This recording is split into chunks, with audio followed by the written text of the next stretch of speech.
कुरान पाक में है कि सूरज चांद सितारे अपनी मुकर्ररा मंजिलों पर चलते हैं, लेकिन इल्म रखने वालों के लिए उसमें निशानी है।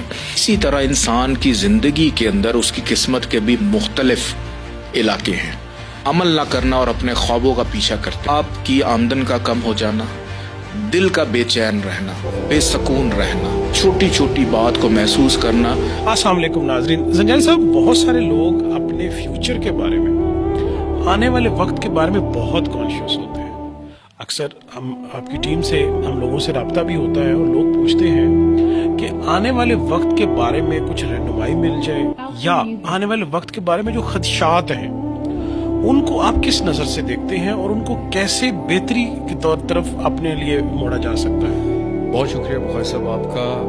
आलमुल गैब अल्लाह की ज़ात है कि गैब का इल्म अल्लाह के पास है और अल्लाह से बेहतर कोई नहीं जानता। बेशक। और अल्लाह ने ही इंसान के ऊपर सवाए मौत के हर चीज़ को मुसख्खर किया कि वो मेहनत करे, तहकीक करे। कुरान पाक में है कि सूरज चांद सितारे अपनी मुकर्ररा मंजिलों पर चलते हैं, लेकिन इल्म रखने वालों के लिए उसमें निशानी है।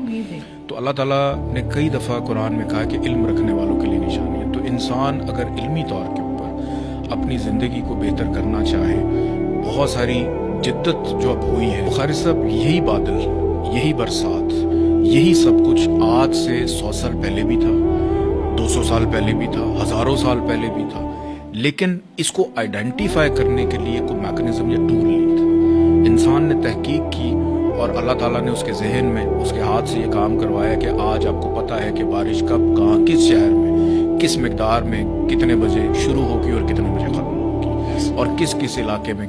तो इसी तरह इंसान की ज़िंदगी के अंदर उसकी